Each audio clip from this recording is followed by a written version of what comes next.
Welcome guys, we've received some questions from you through Instagram and also from kids from the camp. We're sitting here with Thomas, Briels and Félix Denayer. Welcome, thank you. Thank you. Well, we've received some questions. Do you want to start? Yeah, the first we get from Baptiste from France. She wants to ask you, what do you think about hockey in France? Ooh, hockey in France.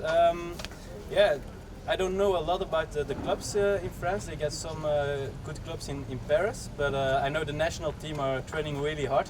They want to go to Tokyo, Olympic Games of Tokyo. I know Jeroen Delmee is now coach of the team. He's a really good coach, yeah, really good tactician.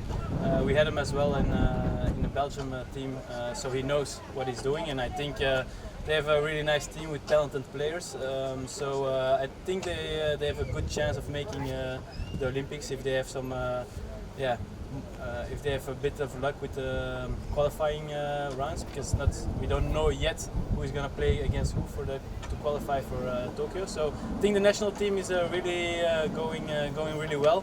But yeah, hockey in France with clubs, I don't really know what level it is. Do you have something you want to add? No, I agree. The Olympics in 2024 will be in France, so they will be looking forward to that, of course.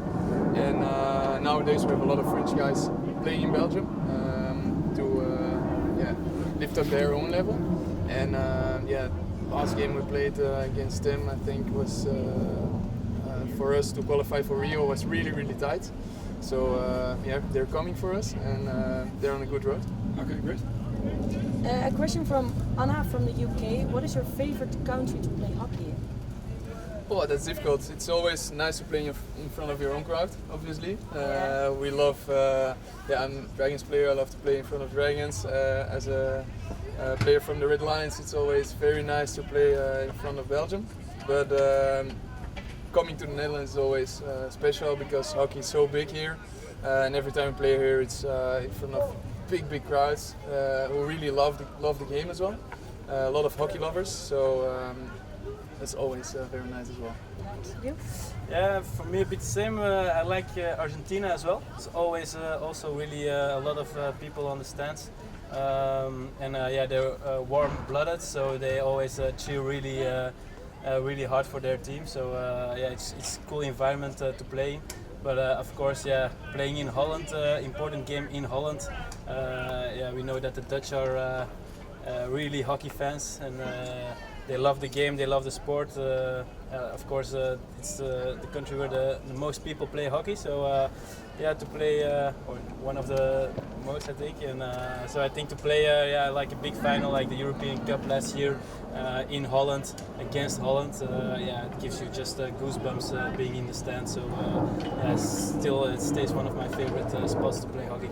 Yeah, I was also thinking about India.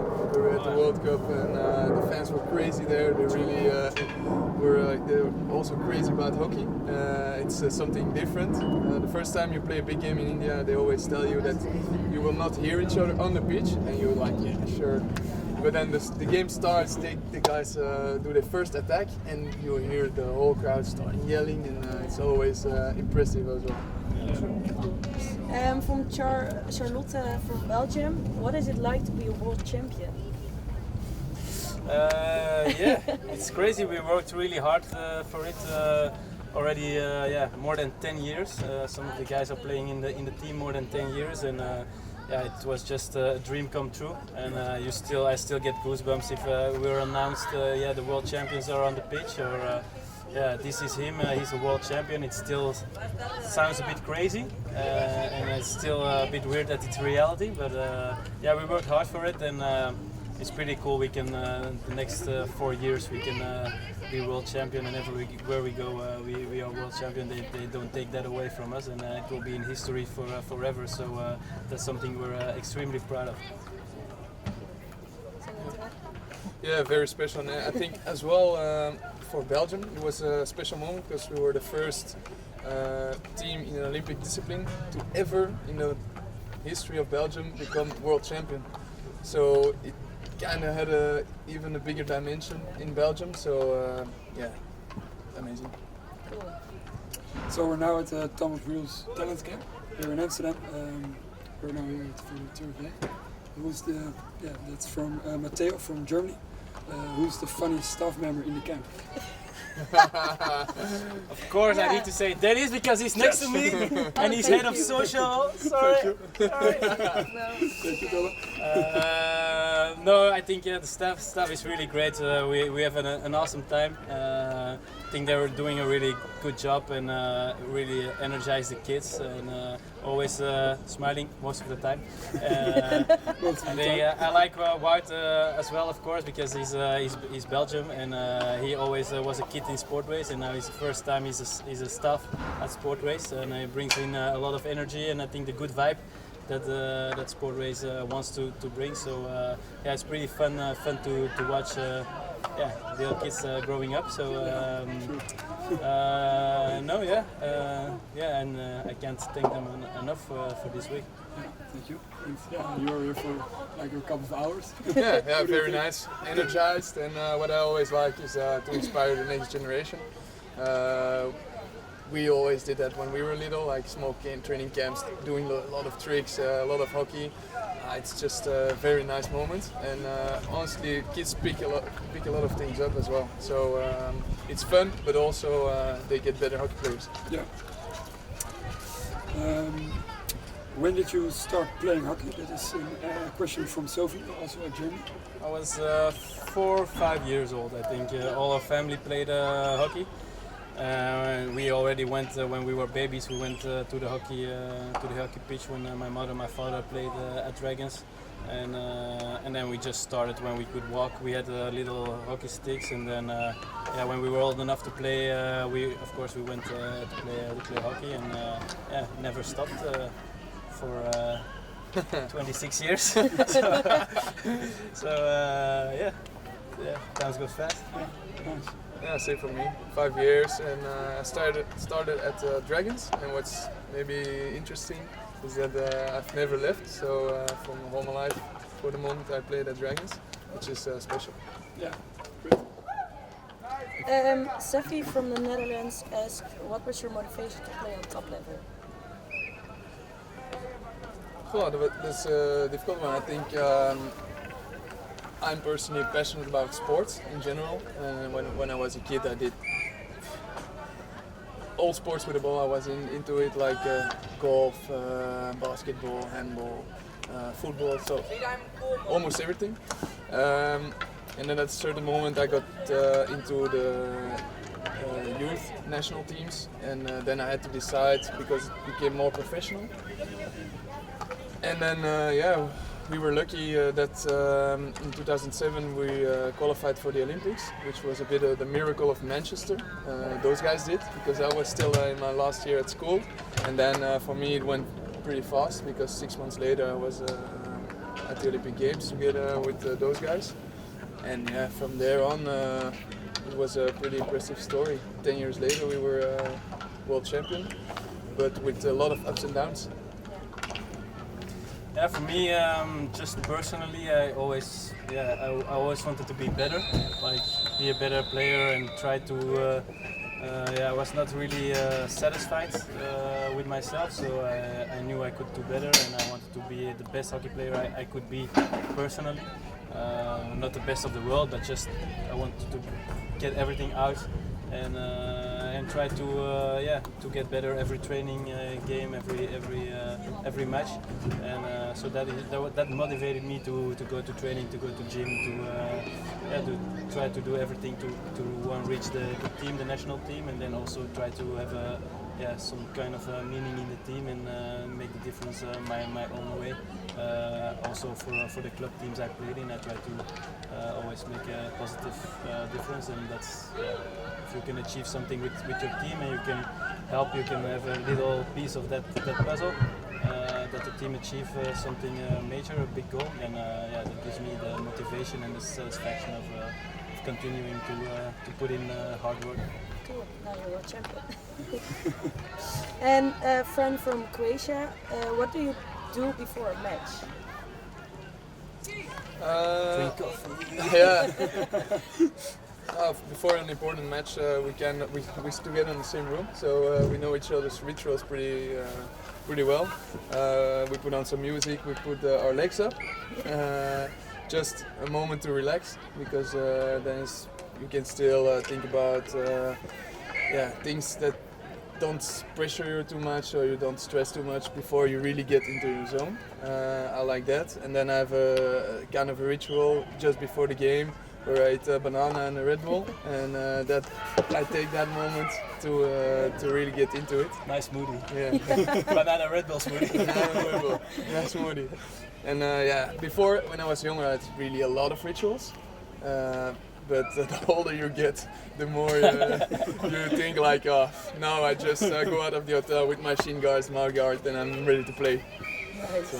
Yeah, for me also I don't have. I try to eat in the right amount of time before the game, like 3 hours before the game. Always eat a bit the same things. So that's more the ritual, I think, for my body. Try to drink enough, and like Félix said, it's pretty. You have to be really focused for a game, especially international game. It's high level, and it takes a lot of people always only see the physical thing on the pitch, but it takes also a lot of mental effort and energy out of you, because you have to be so focused on your job task the whole game. Also before the game, the warming up and all that. So yeah, just before you try to be really relaxed, like Félix said. Try to make your head a bit empty and be really zen and calm, and then just before you go out of the door, try to get the heartbeat going and get pumped for to go to battle. Nice. The last question from Instagram. Anthony from Belgium asks you, what's your biggest downfall in your hockey career? I think I lost a lot of games in my life. I started winning something when I was 26. So before I only lost. I lost semi-finals. I lost finals. We lost with the national team. We lost sometimes 10-0 from Australia, from Holland. So I think a lot of downfalls. I was not selected for the European Championship in 2015, so that was for me also a pretty big downfall. But I think that's part of sport, and that's part of top sport.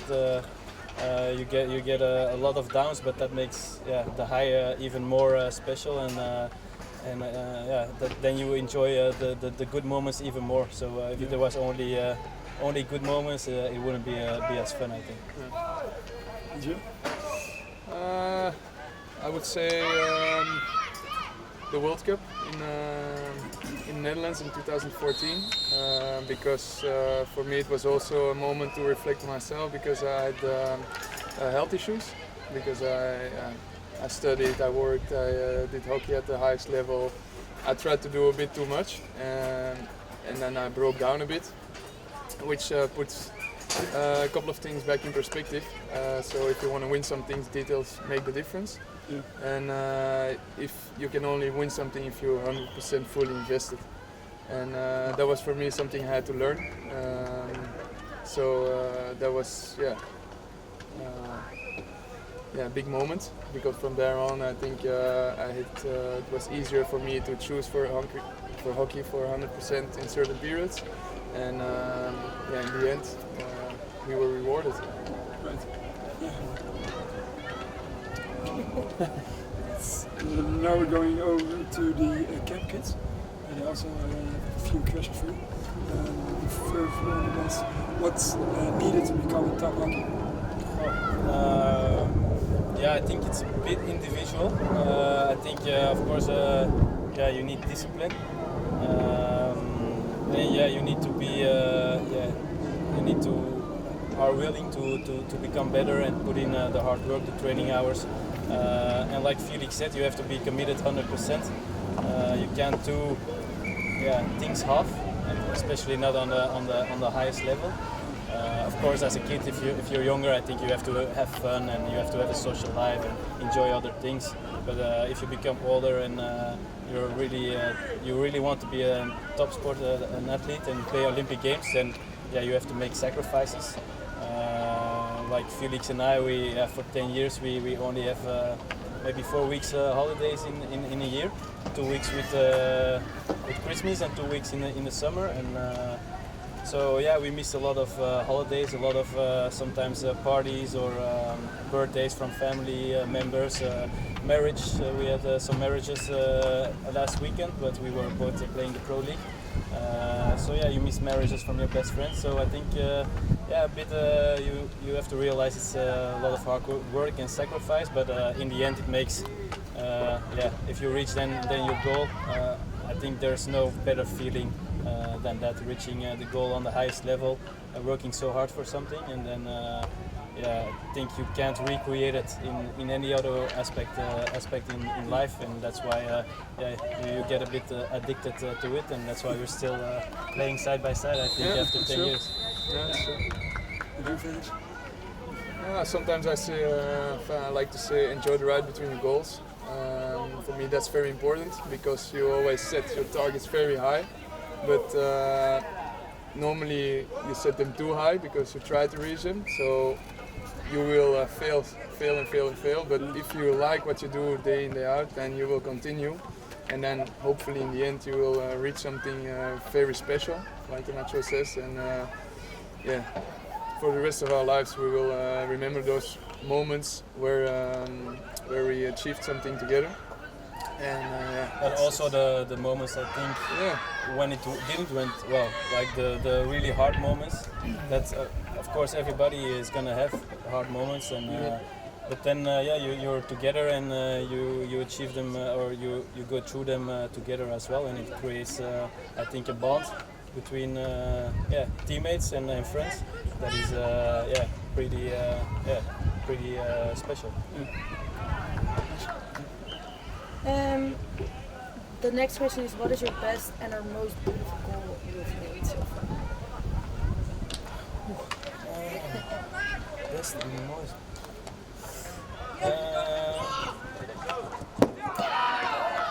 to Nacho made so many. So I'll start. For me, the opening goal at the World Cup was a special one.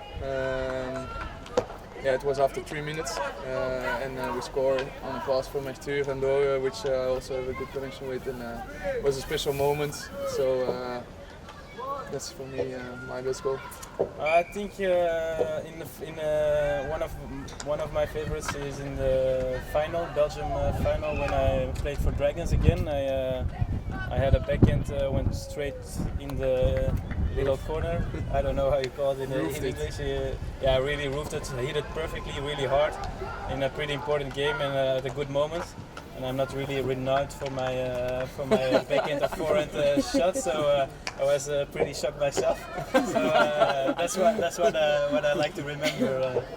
Nice. What is your highlight so far in your career, in your hockey career?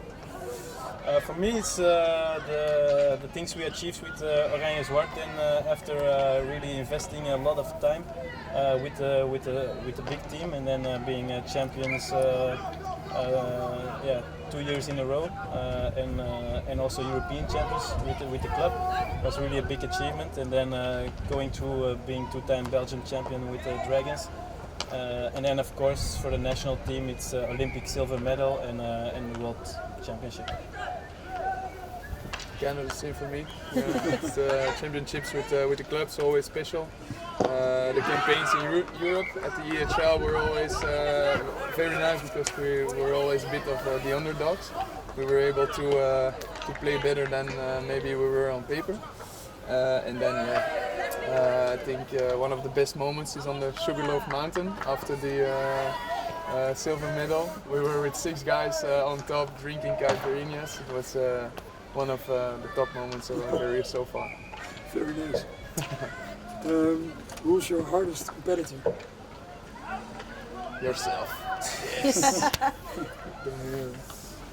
Yeah, it's difficult to say. Really, yeah, I would take a defender then because yeah, I play in the attack, but there are a lot of really good defenders internationally, so it's hard for me to pick one. think the Australian style of defense is always they're pretty tough. Like Matthew Swan or Eddie Ockenden in the back, I think they're pretty good. But also the Dutch, the German guys have strong opponents. So I don't have really one specifically. No, what I really like is clutch moments. Is when you're really tested as a team, because you train a lot. 95% of the time we train, 5% of the time we play. But it's in those times that you see what you're worth really, and it's always nice to see what you can deliver with the work you put into it. And then where the other teams are, it's always a bit of poker before leading up to the big moments, because you don't want to show everything, but you want to test some things, and the big games are the clutch moments. This question for Thomas. What's the reason that you decided to play at a club in Holland instead of Belgium? I changed. I went to Holland in 2008 or 9, and the difference just between the level of the Belgian competition and the Dutch competition was really big at that moment. Also with the national team, we were 14th in the world, I think, and Holland was number 2 in the world, number 2 or 3, and I just wanted to become better. And I had a phone call from one of the biggest clubs in Holland, and it was pretty special at that moment. And I thought, they're not gonna call me every year, so I better go now. And I'm really happy I did. It was really hard in the beginning because the level was much higher and more physical, and I needed to learn a lot. But I went through a couple of rough years and worked really hard, and then in the end that could be important. And that's what I said. That's why I said I really liked those championships with Oranje as well, because it was the end of very hard work. I put in myself as well, and I could be important for the team. And that was something I was really proud of. Of course, now the competition in Belgium is much better. So the league is much higher level. A lot of really good players, also from the national team now playing in Belgium. And so I don't know if the situation was the same. I would go directly back to Holland when I was younger. But then back then it was just because it was such a big difference. Okay, we're at the last question, and that's who was your hockey idol when you were a kid? Don't say the mirror. When I was really young, I was watching hockey on TV. Then there was the time Pakistan was still top level, so I'm really old, you know. That was a couple of years back. But Shabazz, of course, he played also for Oranje as well. I remember watching NOS, and they got the first foreign player in Holland, and it was a Pakistani player, and it was so good, so fast. He could dribble, accelerate, and so that was really like I looked up to it. And then when I got a little bit older and I knew more about the game, Matthias Wiethuis is a German player. He was a striker, and he could lead very well for the ball. So he would make in-outs. He would get the ball in every possible way, and it was really cool to see how he moved off the ball. He was really smart, and he could score goals as well. So I always find him really impressive. Maybe he's not the most known player or the most flair player around, but just the way he played the game always really impressed me. For me, when I was really a kid, it was Thierry Stumpe, my idol. Stumpe. He coached me, and it was nice to see, because later we became really good friends. We played together with shifts and stuff. Foreign player that came into Dragons that brought something special was Steven Butler. He was the Irish legend at that time, really a beast.